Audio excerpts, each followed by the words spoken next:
새로운 한 해를 우리가 맞이해서 성부 영신 예배에 이어서 이제 오늘 그 주일 예배로서는 첫 번째 신년 감사 주일 예배를 하나님 앞에 드립니다. 새로운 시작입니다. 출발점인데 올 한 해도 우리 모두 성령의 충만함을 받아서 성령님께서 주시는 능력으로 잘 사명 감당해서 2025년 마지막 날 하나님 앞에 영광 돌리는 저와 여러분 다 되시기를 축원합니다. 한국 교회를 우리가 생각해 보면 참 안타깝죠. 한국 교회가 점점 쇠퇴해가는 것이 사실입니다. 그래서 통계에 따르면 지금부터 한 25년, 26년 전 1988년에 조사했는데 그때는 종교인의 수가 비종교인의 수보다 많았습니다. 한 6대4 이렇게 됐었는데 뭐 30년도 안 지났는데 최근에 조사한 자료에 따르면 그것이 역전이 되어서 반대로 비종교인이 지금 더 많다는 것입니다. 50몇 %가 종교를 갖지 않은 무종교인이 돼버렸고 나머지 한 40몇 %만 이제 종교인인 것이죠. 기독교, 불교 뭐 이렇게 그런 종교를 가지고 있는 안타까운 현실입니다. 그런데 그것을 들여다보면 더 안타까운 것은 그 중에 미래 세대라고 할 수 있는 젊은이들의 숫자는 더 적다는 거예요. 그래서 젊은 층을 보면은 종교인의 수가 더 훨씬 줄어들어 있습니다. 더 안타까운 것은 우리 아동, 청소년들의 비율은 더 떨어져 있어서 3대7. 그러니까 종교 없는 아동, 청소년이 70%. 종교 있는 불교건 기독교건 종교 있는 청소년이 30%에 불과하다. 그래서 이게 앞으로 우리의 미래가 참 어둡다 하는 것입니다. 이러한 통계를 우리가 보면서 심각하게 생각이 되는데 그나마 한 40몇 %라고 하는 그 기독교인 또는 불교인들 중에 우리 기독교인을 보면은 소위 우리가 그 가나안 성도라는 말이 있잖아요. 가나안을 거꾸로 하면 안 나가는 거예요. 교회를 안 나가는 그런 분들이 또 그 안에서도 또 있다는 것입니다. 그래서 그것도 과거에는 한 10% 정도가 그런 사람들인데 요즘은 그게 늘어나서 30%라고 하는 것이죠.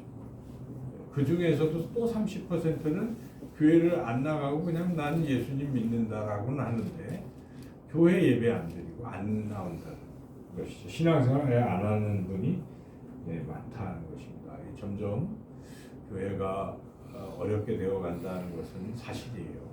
그리고 우리 이 작은 교회들의 수가 많아진다는 것은 그만큼 자립하는 교회가 적다는 뜻이고 교회가 어렵고 문을 닫는다는 것입니다. 결국 문을 닫는 경우가 많아요. 주변에 보면 이제 조그만 교회를 섬기시다가 은퇴를 하시면 교회도 같이 문을 닫아요. 최근에 아는 그런 목사님들 보니까 문을 닫아서 이런 식으로 가면은 교회의 수가 점점 줄어들고 대신 이단 뭐 하나님의 교회 신천지 이런 이단들이 더 늘어나고 있다는 거죠. 오히려 그래서 이 빈 건물을 또 부도가 난 건물들을 교회 건물들을 이단이 이렇게 접수하는 경우가 주변에 많아요. 그래서 참 이대로 가면 이 교회는 정말 어렵겠구나 하는 것을 우리가 통계를 통해서 알 수가 있어요. 수적으로 보면 작은 교회 수가 10년 전에는 한 2,000개였는데 지금은 3,600개로 늘었다는 거예요. 10년 만에. 그러니까 교회들마다 약간 중형이 이제 아주 소형으로 바뀌어가고 있다는 것이죠. 물론 그렇다고 다 교회들이 줄어들고 있다는 것은 아니고 부흥하는 교회도 더러 있는데 부흥하는 교회의 주 특징 중에 하나는 소그룹이 활성된 교회라는 것입니다. 그래서 참 놀라운 사실인데 교회가 교제가 잘 되는 교회 있잖아요. 성도들끼리 서로 이렇게 소그룹이지만 모여서 삶을 나누고 신앙생활을 같이 하는 그러한 교회들은 늘어난다는 것입니다. 오히려. 그래서 이게 굉장히 중요하구나 하는 것을 생각들을 하고 있습니다. 여하튼 이제 이런 지금 안타까운 현실 속에서 우리가 어떻게 하면 교회가 부흥할 수 있을 것인가? 이거는 목회자들만의 고민이 아니라 우리 한국교회 성도들도, 한국교회 미래를 내다보고 걱정하는 성도들도 동일한 마음일 것입니다. 그래서 우리 이 통합측 교단 내에서 2025년에는 부흥하는 교회를 소망하고 그렇게 교회 전체 교회 표를 정했는데 저는 해마다 조금 달리하고 그랬는데요. 올해는 일치시켰습니다. 그래서 우리가 가지고 있는 이 표가 곧 통합측의 표입니다. 부흥하는 교회가 되자는 것인데 그러나 우리가 뭐 부흥하자고 해서 되는 게 아닙니다. 하나님이 하셔야 되는 것입니다. 성령 하나님께서 하셔야 가능한 것입니다. 근데 성령 하나님께서는 부흥케 하실 때 반드시 성도들에게 성령의 능력을 주십니다.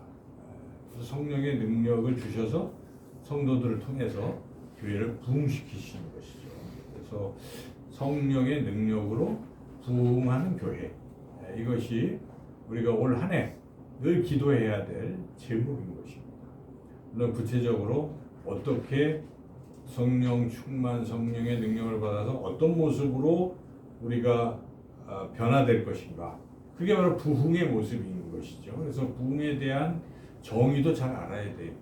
무엇이 부흥인가, 어떻게 하는 것, 물론 양적인 부흥도 틀림없지만 아까 장로님 기도하셨지만 질적 부흥도 같이 병행되는 것인데 그러한 모습은 어떤 모습일까를 우리가 말씀을 통해 바르게 잘 알아야 될 것입니다. 그래서 오늘 구약의 말씀, 신약의 말씀 두 말씀을 우리가 읽었는데 이 에스겔서는 성령 하나님께서 어떤 모습으로 부흥시켜 주시는지 그러한 부흥의 정의 내지는 부흥의 모습이라고 할 수가 있겠고 실제로 부흥하는 교회가 있었다는 것입니다. 바로 초대교회. 그래서 초대교회는 부흥했는데 성령의 어떤 능력들을 가지고 부흥했는가 하는 그것을 또 알려주는 말씀이라서 이 두 말씀을 우리가 잘 생각해 보면서 이 부흥이 어떤 것인지, 부흥의 모습은 어떤 것인지, 그리고 부흥하기 위한 성령의 능력은 어떤 능력을 말하고 있는지를 앞에는 성령의 능력으로, 뒤에는 부흥하는 교회잖아요. 그래서 그런 것을 생각하면서 오늘 말씀을 잘 우리가 살펴보면서 함께 은혜를 나누고자 합니다. 첫째 에스겔서 37장 14절에서 우리가 성령은 어떤 게 부흥을 시키는 것인가 하는 그에 대해서 우리가 함께 은혜를 나누겠습니다. 잘 아는 37장은 아주 유명한 장이에요. 그래서 마른 뼈 환상, 뭐 이런 장이라고 하는 거죠. 그래서 마른 뼈가 군대를 이룬 것, 그거예요. 그래서 아마 많이 들어봤을 것입니다. 이 골짜기에 하나님께서 에스겔 선지자를 골짜기로 데려가셨어요. 그리고 말씀도 하시고 보여주시기도 하셨는데 먼저 보여주시는 뭘 보여주셨냐면 거기에 뼈들이, 마른 뼈들이 골짜기에 막 수북한 거예요. 이 모습을 보여주시면서 먼저 질문을 던지십니다. 하나님께서 이제 에스겔아, 이 마른 뼈들이 살아나겠느냐? 우선 테스트 하시는 것이죠. 할 수 있겠느냐? 우리가 이 한국 교회가 지금 마른 뼈 같이 그런 모습이잖아요. 점점 십수년 사이 이렇게 하고 이제 교회가 문 닫고 폐쇄되나 없어지나 이런 걱정들을 우리가 하고 있는 건 사실인데 하나님 부르실 것입니다. 에스겔에게 묻듯이 얘들아, 이 한국교회가 마른 뼈 같은 한국교회가 그냥 다시 살아날 수 있는지 그대로 죽을 것인지 어떻게 생각하냐고 물어보실 것이죠. 그런데 우리의 답변은 물론 살아날 수 있습니다 하고 이렇게 얘기하면 좋겠지만 그것보다는 더 중요한 것은 하나님이 결정하신 문제고 하나님은 다 아십니다 라고 답변하는 게 맞는 얘기입니다. 우리 소망은 살아나는 건데, 그러나 이 모든 것은 누구에 달려 있습니까? 하나님께 달려 있는 것입니다. 하나님이 하시면 부응할 수 있는 것입니다. 그래서 읽지는 않았지만은 오늘 앞에 37점 3절 한번 같이 읽어보겠습니다. 그가 내게 이르시되 인자야 이 뼈들이 능히 살 수 있겠느냐 하시기로 내가 대답하되 주 여호와여 주께서 아시나이다. 주께서 아시나이다. 그것은 주님이 결정하신 일이고 주님에 달려 있습니다 하는 고백이죠. 그러니까 우리도 항상 그런 자세로 해야 돼요. 교회가 막 지금 막 어렵고 힘들다고 막 안절부절하고 불평하거나 포기하거나 뭐 서로 뭐 다투거나 이러면 안 돼요. 그죠? 기도해야 돼. 기도하면서 주님은 다 아시고 주님이 하십니다 하고 우리가 겸손하게 주님께 무릎 꿇을 때 주님 말씀하실 것입니다. 내가 너에게 성령의 능력을 주시고 너희들에게 능력을 주시니 따라서 잘 해라. 뭐 이렇게 말씀하실 것입니다. 그러므로 우리가 우리 인생 가운데도 뭐가 안 되고 좀 어렵고 할 때 도저히 가능성이 없다고 생각할지라도 주님이 하시는 것이니까 겸손히 주님 앞에 나아가서 기도하는 저와 여러분 다 되시기를 축원합니다. 자, 이렇게 이 마른뼈 환상 가운데에 이 성령 하나님께서 어떻게 이 부흥케 하시는지, 어떻게 살려주시는지를 우리가 볼 수가 있는데, 첫째 가장 중요한 것은 죽은 뼈를 살리시는 그러한 생명이다 하는 것입니다. 성령 하나님은 살리신다, 살리는 영이다, 생명의 영이다 하는 것이죠. 오늘 특별히 마지막 14절은 어찌 보면 이 환상의 결론인데요. 14절을 읽어보면 뭘 하십니까? 이 성령이 어떻게 하시는지 14절 읽어보겠습니다. 앞에 거 읽어보겠습니다. 내가 또 내 영을 너희 속에 두고 너희가 살아나게 하고. 여러분, 이 영은 성령 하나님이죠. 성령이 딱 들어오면은 마른 뼈도 어떻게 됩니까? 살아나요. 왜냐하면 성령은 생명의 영이기 때문에 그렇습니다. 생명이 있으니까요. 죽어도 들어가면 살아난다는 것입니다. 뒤에 이렇게 읽어보면 하나님께서 에스겔에게 다 처음에 막 움직이거든요. 명령하면 움직여요. 하라고 해요. 하나님께서 야 마른 뼈야 일어나게 하라고 네가 얘기해라. 그래서 에스겔이 그대로 얘기했더니 막 다 일어나서 다다다다 맞춰주고 일어났는데 살아있는 건 아니에요. 하나님께서 한 말씀 더 하시고 야 거기다가 영을 불어 생기를 불어 넣어라. 불어 넣으니까 진짜 살아서 군대가 됐어요. 그때 불어 넣는 게 성령이라는 것을 말씀하고 있는 것이죠. 그러니까 성령이 들어가면 죽은 자가 살아나는, 우리가 부활하는 것도 성령이 우리 안에 거하시기 때문에 부활하는 것입니다. 그래서 성령 하면 우리는 항상 살아있는 살리는 영이라는 것을 먼저 생각해야 돼요. 그래서 아무리 마른 뼈 같고 부흥이 안 될 것 같고 다 쓰러져가는 뭐 이런 상황일지라도 성령이 들어오면 살아나게 되는 줄로 믿습니다. 첫째 이러한 믿음 우리가 가져요. 그래서 왜 내가 성령 충만을 받아야 되는가? 왜 성령 찬송을 불러야 되고 성령 충만케 하소서 잘 뜻도 모르지만 부르짖어 기도해야 되는가? 그때 성령이 내 안에 충만하기 때문에 그렇습니다. 그 능력을 받는 거죠. 그래서 기도원이나 어디서나 우리가 기도할 때 성령 충만이 첫 번째 기도가 돼야 돼요. 성령 충만만 되면 우리가 살아납니다. 우리의 메말랐던 마음들, 낙심한 마음들, 포기하는 마음들이 사라져요. 사라지고 할 수 있다는 믿음이 막 생기고 또 실제로 삶 가운데에 나타나는 것입니다. 다 이제 암으로 죽기로 돼 있던 사람도 성령 충만해서 살아나는 경우도 있어요. 그죠? 많죠. 그래서 그와 같이 성령은 살려주시는 영이다 하는 것을 우리가 첫 번째 기억할 필요가 있습니다. 그리고 성령은 창조의 영이다 하는 것입니다. 성령이 이 세상을 만드셨잖아요. 우리 지금 교회학교가 오늘 첫 번째 창세기 1장에 대해서 배웠어요.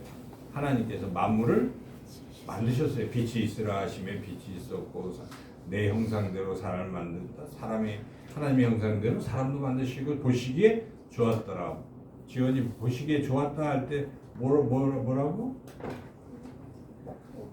토부. 그래요. 저기 똑똑해요. 지율이도 토부, 그죠? 다 같이 대답한 거예요. 그래서 하나님 보시기에 좋았다 이렇게 말씀하셨습니다. 그래서 하나님 창조하신 것이죠. 그런데 창세기 1장을 여러분 주의 깊게 보면 1장 1절 2절에 보면 하나님의 신이 나와요. 하나님의 신이 수면에 운행하시더라. 이때의 신, 성령을 말해요. 신은 다른 말로 영이라는 것입니다. 영. 그러니까 성령 하나님도 같이 참여하셔서 세상을 만드셨다는 것입니다. 그래서 성령은 아까 생명을 주시는 것뿐만 아니라 창조하는 창조의 영이다 하는 것을 우리가 알 필요가 있어요. 우리들 계속 하나님 창조하시는 겁니다. 저도 아까 그 공부하면서 창조는 과거에 한 번만 일어나는 게 아니라 현재에도 창조가 일어나고 미래에도 일어나는 영원한 창조라는 말이 맞습니다. 우리도 하나님 계속 창조하시는 거예요. 우리가 예수 그리스도를 믿기 전에 우리는 죄로 말미암아 다 죽었잖아요. 죽었는데 하나님이 새롭게 또 우리를 창조하셨어요. 그때 성령이 창조하신다는 거죠. 그래서 너희가 누구든지 그리스도 안에 있으면 새로운 피조물이라. 이전 것은 지나갔으니 그러니까 새롭게 그때 또 창조가 일어났다는 거예요. 우리가 겉으로 보면 똑같아 보여도요, 육신도 늙어가고 똑같아 보여도 예수님을 믿으면은 새롭게 태어나는 거예요. 그래서 거듭난다는 표현을 써요. 중생. 그때 성령이 창조하신다는 것입니다. 우리를 새롭게. 그리고 또 새롭게 태어났으면 깐난하기인데 그 다음부터 계속 우리를 변화시켜 가는 과정. 더 주님을 닮아가게 하는 것도 창조의 연속이라고 말씀할 수 있는 것이죠. 그래서 우리는 계속 지금 변화의 과정을 겪고 있다는 걸 우리가 기억할 필요가 있어요. 오직 성령을 통해서 성령이 너희 안에 거하시면 너희가 변화를 받고 새 사람이 되고 거룩해지고 주님을 닮아가고 우리는 변화의 과정 속에 우리가 있다는 걸 기억할 필요가 있습니다. 그래서 이러한 성령이 얼마나 중요한가. 성령은 죽은 자도 살리시고 또 새롭게 만드시고 변화시키는 그러한 영이시다는 것을 우리가 분명히 깨닫고 나아가시기를 소망합니다. 그래서 오늘 본문에도 죽었다고 생각했던 마르베들이 큰 군대가 또 되었는데 또 그들이 새로운 존재가 됐다는 것입니다. 과거에는 그냥 마른 뼈지만 이제는 살아있는 군대라는 새로운 존재로 창조됐다고 볼 수 있어요. 성령이 죽은 걸 살린 것뿐만 아니라 새로운 군대로 또 그렇게 창조하셨다는 것을 우리가 오늘 깨달을 수가 있습니다. 세 번째로 성령은 우리가 많이 들은 대로 지혜의 영이다 하는 것입니다. 그래서 이 지혜의 영이라는 것은 성령이 알려주시고 또 알려주는 것뿐만 아니라 안대로 행할 수 있도록 그렇게 힘을 주신다는 것입니다. 예수님께서 내가 너희에게 보혜사 성령을 보내주실 것이다 하고 가시잖아요. 그래서 그가 오시면 너희를 진리로 인도하고 너희에게 다 알려주고 하신다고 그러시잖아요. 그러니까 그게 바로 성령은 그렇게 알려주시고 하는 지혜의 영이라는 것입니다. 여러분 성경을 읽을 때도 잘 모를 때도 우리가 성령님 깨닫게 해주세요 하고 읽으면요, 뭐 몰랐던 것도 아는 것도 있고 그냥 영적으로 해석이 되는 거예요. 읽어보면 그냥 아무 밋밋하게 있던 사람이 기도하고 성령님 깨닫게 해주세요 그러면 거기에 어떤 생각들이 나와요. 아, 하나님 이런 분이시구나. 내가 어떻게 해야 되겠지?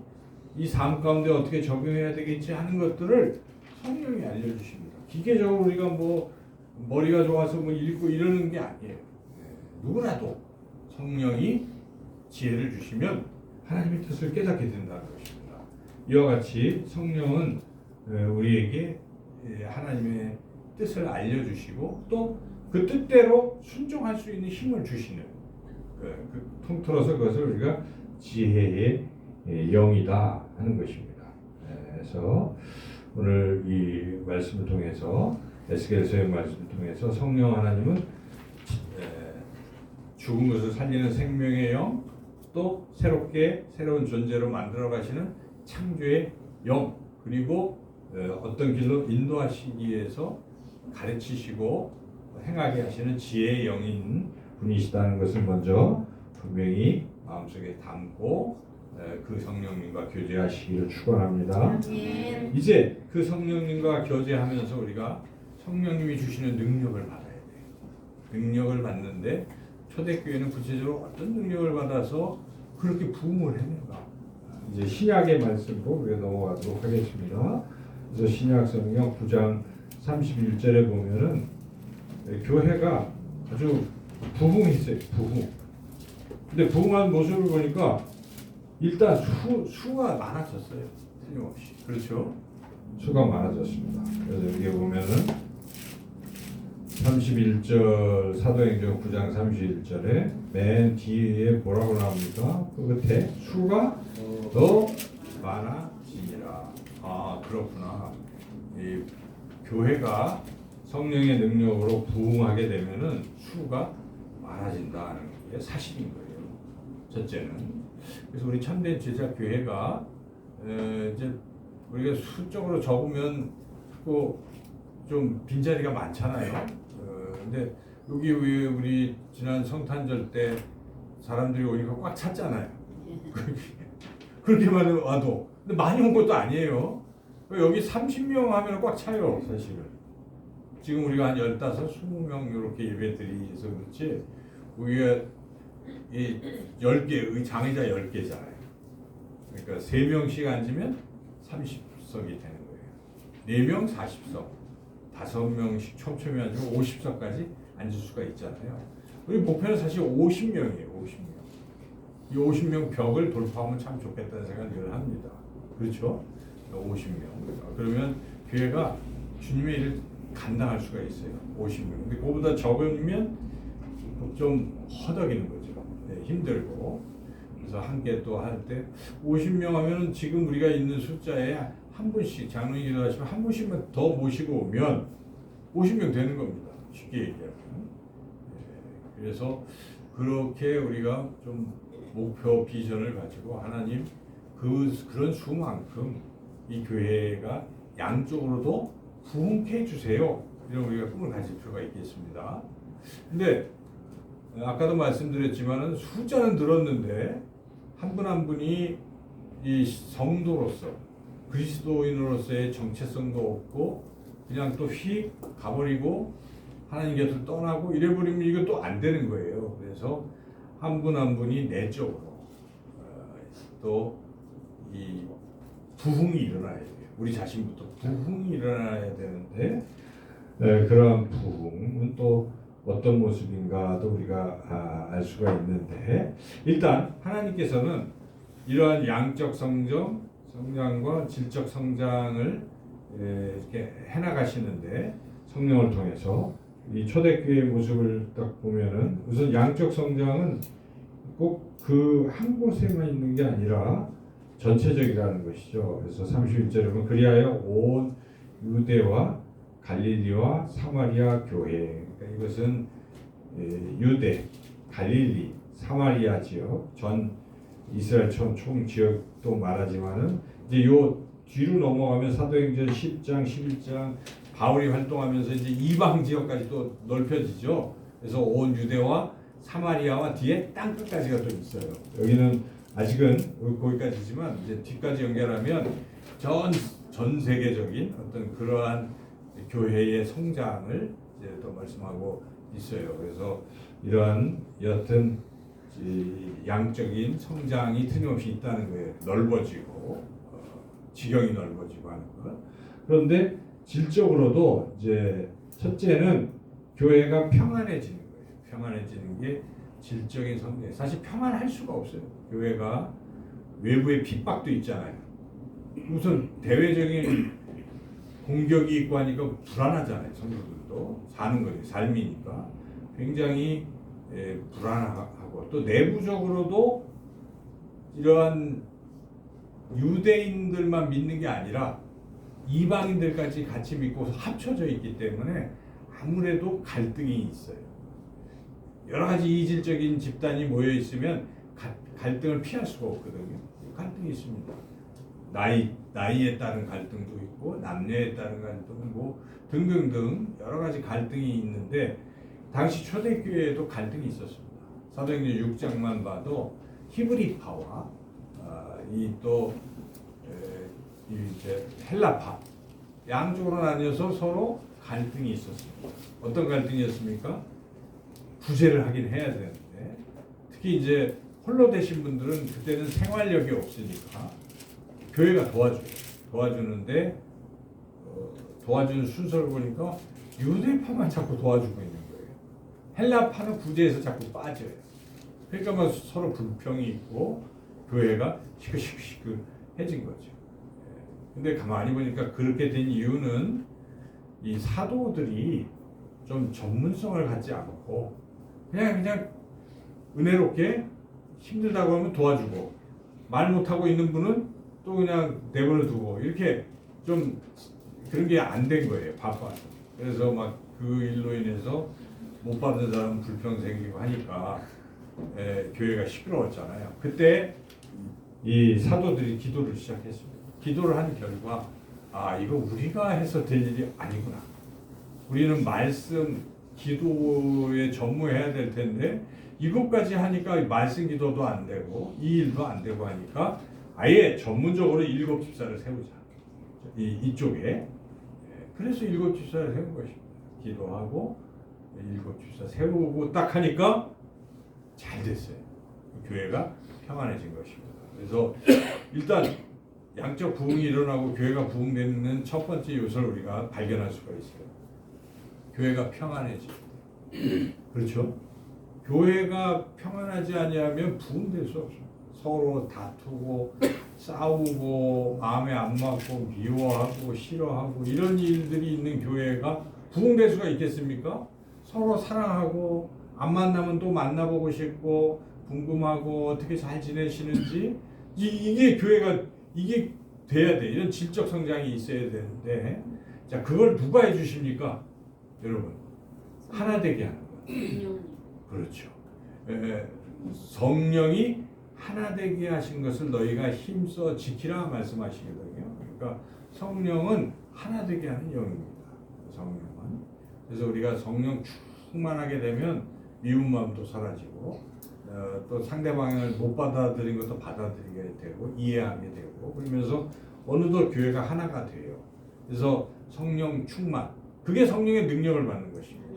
보통 성령의 능력 그러면 우리가 막 불받아서 뭐 이상한 거 하고 뭐 이게 성령의 능력으로 자꾸 하잖아요. 그게 아니고 오늘 보니까 여기에 성령의 능력은 하나 되게 하는 힘이구나. 성령의 힘은 하나 되게 하는 거에 있어요. 그래서 다 성령 충만하면 하나 된다는 것입니다. 우리가 힘써야 될 부분이겠죠. 그래서 모두가 성령 충만 받아서 참된 제자교회는 항상 평안하고 하나 되는 그런 교회 되기를 간절히 소망합니다. 아멘. 두 번째, 성령 충만하면은 성령께서는 성도들에게 어떤 마음을 주십니까? 주를 경외함. 이 부분도 굉장히 중요합니다. 성령 충만하면 하나님을 경외하게 된다는 것입니다. 성령 충만하지 않은 사람들은 하나님을 우습게 봐요. 일단 경외한다는 무엇입니까? 공경하는 거잖아요. 높이고 외에는 두려워한다는 뜻이에요. 하나님을 두려움이 없으면 안 됩니다. 하나님은 물론 나의 아버지 되시고 나를 사랑하시는 너무나 좋은 분이시지만 그런데 하나님은 하나님이신 것입니다. 여러분. 하나님은 나를 만드신 분이시고 나의 주인이신 것입니다. 주인 되신 하나님 앞에 우리가 두려움이 없다는 것은 있을 수가 없습니다. 경외심과 사랑 이 두 가지가 다 있는 거예요. 그죠? 그래서 버릇없는 자녀들은 부모님에 대한 두려움이 없어요. 경외심이 없는 것이죠. 부모님을 우습게 알고 이거 안 되는 거예요. 교육이 영 잘못된 것입니다. 그래도 부모님을 두려워할 줄 알고 내가 근본이 부모님 아니에요. 부모님 난 낳아주셨으니까 나의 뿌리니까 부모님 참 존중해야 되는 거예요. 존경하고 나의 부모님은 난 가장 존경하는 사람이 그게 참된 자녀인 거 아니겠습니까? 그와 같이 우리가 하나님을 공경하고 두려워할 줄 알아요. 그 두려움은 죄의 문제와 연결될 때 우리가 두려움을 반드시 느껴야 돼요.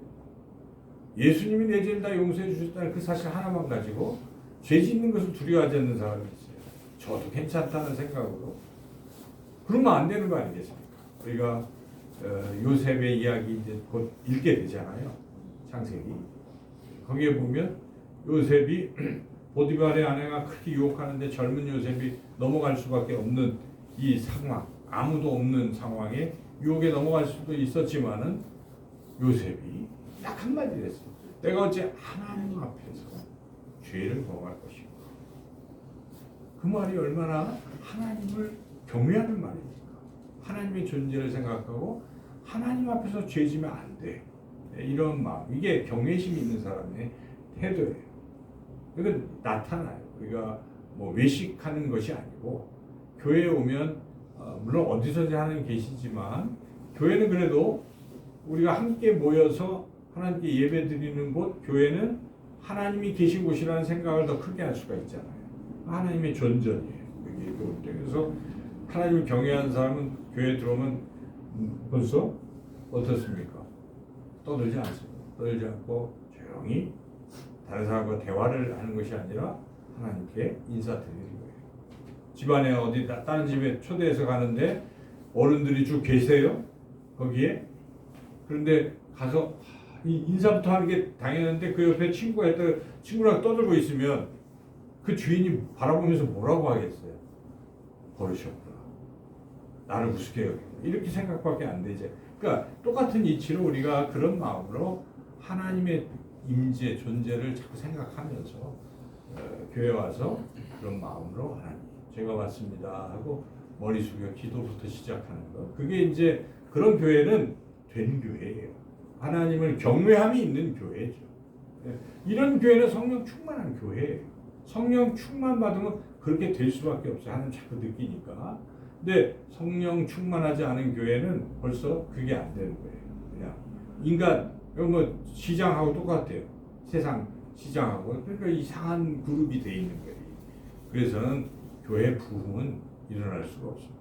그래서 교회 부흥의 두 번째는 하나님을 경외하는 것이 충만해야 된다. 성도들이 여러분 저와 여러분이 하나님을 경외하는 그런 우리의 삶이 되기를 간절히 소망합니다. 마지막 세 번째는 성령의 위로하심을 경험하는 그런 교회라는 것입니다. 우리가 슬픔을 당하고 또 아픔을 당하고 어려움을 당할 때 하나님 존전에 서기만 하면 뭐 그런 짐들이 벗겨지는 것을 느낄 수 있다면 그럼 성령의 위로하심을 받는 겁니다. 교회를 왔는데 여러분이 말씀을 통해서든지 찬양을 드릴 때든지 뭐 그런 순간에 하나님의 어떤 만지심, 하나님의 위로하심을 받을 수 있다면은 그 교회는 정말 부흥하는 교회가 될 것입니다. 그러기 위해서는 우리 기도해야 돼요. 왜냐하면 교회는 우리 하나하나가 이루어진 것입니다. 목회자부터 시작해서 성도들이 다 기도하면서 성령 충만 받으면요, 그냥 그렇게 돼요. 딱 보면은 성도들이 힘들어하는 분이 보이잖아요. 일단 보이면 얼마나 아프십니까 하는 위로, 격려. 목장 모임에서도 세상 쓸데없는 얘기 이런 것이 아니라 성령의 위로하심이 있는 거예요. 그래서 같이 서로 아픔을 이야기하기도 하고 그러면서 위에서 간절히 기도하고 나면 그냥 펑펑 울고 은혜 받고 힘을 얻고 또 한 주간 승리하는 거예요. 그분이. 그게 성령의 위로함을 받는 교회입니다. 여러분. 그런 일들이 계속 나면은 교회가 부흥되지 않을 수가 없는 것입니다. 생각해 보십시오. 만약에 그런 일이 실제로 경험하면 밖에 나가서 얘기할 거예요. 힘든 사람 우리 교회 한번 와봐. 우리 목장에 한번 와봐. 우리 목장 얼마나 좋은지 몰라. 항상 같이 위로하고 힘을 얻어. 한번 와봐. 이게 되지만 목장 모임 자체부터 좀 애매하고 빨리 갔으면 좋겠다. 다 시계 보고 있고 그냥 대충 합시다. 그런 목소리가 줄을 이루고 해버리면 목자도 참 어떻게 할 수도 없고 이게 마귀가 역사하는 지금 교회거든요. 그렇잖아요. 근데 성령 충만하면 그렇지 않습니다. 그러니까 여러분 이 모든 일은 하나님이 하십니다. 성령 하나님이 하시는 것이기 때문에 우리는 그런 소망을 가지고 기도를 시작해야 돼요. 목자들은 눈물로 기도해야 돼요. 하나님 저에게 이 목자를 맡겨주셨는데 이 목장이 그런 목장 되게 해주세요. 성령 충만한 목자 준비하고 오셔야 돼요. 교사들 마찬가지입니다. 그냥 와서 안 되잖아요. 그래서 우리 노래도 있잖아요. 버스에서 문과책 보는 선생님, 그죠? 헌금 1,000원 찾는 선생님. 이러면 교육에 부으면 안 됩니다. 일주일 전부터 아이들 위해서 하나하나 기도하던 중에 어떤 마음이 들어서 또 전화도 해보고 잘 지내는지 알아보고 대화도 나누고 벌써 다른 거예요. 성령 충만한 사람은 삶이 다르잖아요. 성령 충만한 교사. 네. 저도 성령 충만한 목사가 돼야 되겠다는 마음이 듭니다. 네. 그럼 또 벌써 달라질 거예요. 그래서 저와 우리 모두가 기도해서 성령 충만 받고 지금 여기에 초대교회에 나타났던 이런 특징들 평안해지고 하나 되고 또 하나님을 경외하는 경외심이 넘치고 또 서로 위로하고 성령의 위로하심이 넘치는 그런 교회가 되면요 그 성령의 능력으로 교회가 부흥되는 것이 수가 많아지는 것이죠. 근데 이 세 가지가 안 되니까 아무리 데려와도 안 되고 데려올 수도 없고 데려올 마음도 없고 막상 데려와도 다 막 깨지고 안 되는 거죠. 그래서 우리는 분명 원리를 오늘 말씀 초대교회의 모습을 통해서 깨달았습니다. 그래서 이제는 이 2025년은 다른 것보다 성령의 충만함, 성령의 능력을 받는 그런 한 해가 되시길 축원합니다. 그래서 내일부터 시작되는 닷새 동안 이 성령 충만을 우리가 받기 위해서 함께 모여서 찬양, 함께 모여서 말씀 듣고 말씀 붙들고 간절히 부르짖으면 성령 하나님은 구하는 자에게 주십니다. 사모하는 마음이 없는 받을 수가 없지만 그래서 여러분 다 빠짐없이 내일 저녁 8시에 다 모여서 함께 우리 일주일 동안 다른 일 다 제쳐놓으시고 삶에서 그렇게 중요한 일들 많습니까? 그래도 성령 충만 받는 시간만큼 중요한 시간이 어디 있습니까? 제가 과거의 옛날을 생각해 보면 뭐 집회 기간이면 저는 출장을 다니면서도 갔어요. 40 새벽 기도를 제가 출장을 다니면서도 했는데 그래서 이 부르심을 받았어요. 그 전에 신앙 이상 그냥 그랬는데 그때 하나님 은혜를 주신 거예요. 저에게. 그래서 우리 모두에게는 그런 은혜의 시간들이 있습니다. 하나님은 은혜를 주시려고 준비하고 있어요. 근데 우리가 그 앞에 나오지 아니하면 받을 수가 없는 것입니다. 강제로 하나님이 주시는 게 아니기 때문에 그래서 초청은 하나님이 하시지만 응답은 우리가 해야 돼요. 응답해서 저와 여러분이 성령 충만 받는 그 성령 충만으로 시작하고 계속 성령 충만 받으시기를 주님의 이름으로 축원합니다. 하나님 감사합니다. 오직 성령의 능력이 우리에게 임할 때에 우리가 주님이 원하시는 그러한 삶을 살며 또한 이 교회가 참으로 하나님이 원하시는 그러한 모습으로 부흥될 줄로 믿습니다. 부흥케 되게 하여 주옵소서. 예수님의 이름으로 기도드리옵나이다. 아멘.